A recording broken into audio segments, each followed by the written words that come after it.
Sahabat bagi-bagi, Tesla digabarkan batal investasi di Indonesia dan memilih Malaysia sebagai kantor hingga showroom mobil listrik.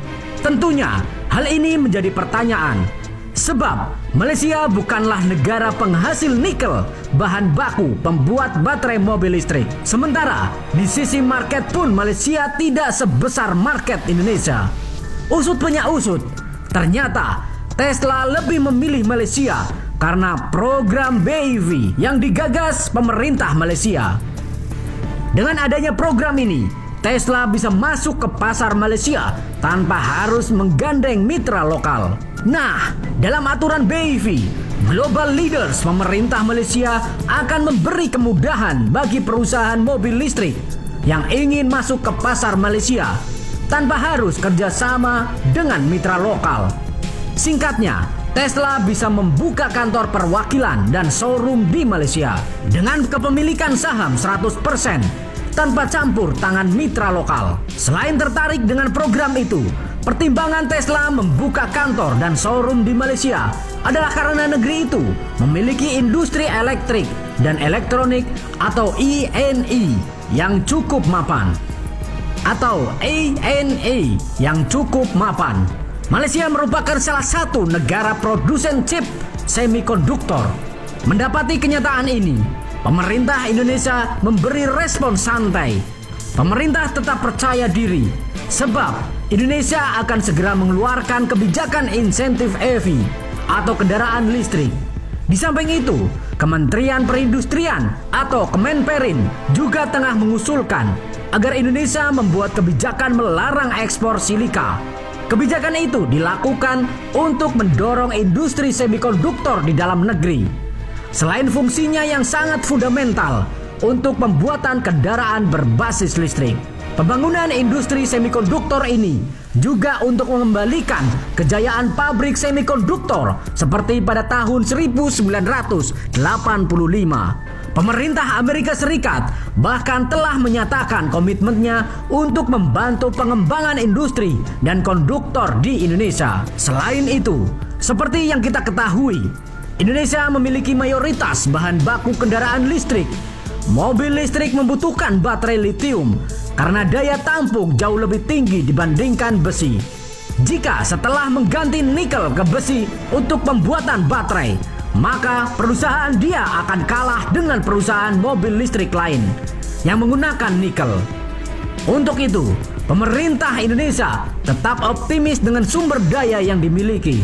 Nyatanya, saat ini sudah banyak perusahaan-perusahaan yang investasi di Indonesia terkait bisnis pembuatan baterai nikel untuk mewakili listrik. Sebelum bisnis-bisnis lain yang menyerap banyak pasokan nikel seperti bisnis stainless steel, Kementerian Investasi mencatat beberapa perusahaan raksasa dunia telah masuk ke dalam ekosistem baterai dan mobil listrik Indonesia. Investasi tersebut memperkuat rencana pemerintah untuk mendorong hilirisasi nikel dan menjadikan Indonesia sebagai pusat produksi baterai dan mobil listrik dunia. CATL dan LG, produsen terbesar baterai lithium-ion saat ini, sudah berinvestasi di Indonesia dengan nilai investasi masing-masing 5,2 miliar dolar Amerika Serikat dan 9,2 miliar dolar Amerika Serikat. CATL memproduksi 34% baterai kendaraan listrik dunia. Sementara khusus LG, mereka akan membangun baterai sampai dengan mobil karena mereka kerjasama dengan Hyundai. Foxconn, pabrik perakit Apple ini juga akan membangun industri baterai listrik, industri kendaraan listrik, serta industri pendukung seperti charging station, R&D, dan pelatihan di Indonesia. Perusahaan asal Taiwan ini akan berinvestasi di Indonesia senilai 8 miliar dolar Amerika Serikat. Perusahaan asal Inggris Bridge, industri baterai dan kendaraan listrik di Indonesia dengan nilai investasi miliaran dolar Amerika Serikat. Sahabat bagi-bagi, selain perusahaan di atas, Samsung, Gen, Panasonic juga berpotensi besar investasi di Indonesia untuk bisnis baterai. Dua perusahaan ini sudah lama berinvestasi dan membuka kantor di Indonesia. Juga produsen baterainya sudah antri masuk Indonesia. maka produsen mobilnya rame-rame menambah investasi di Indonesia.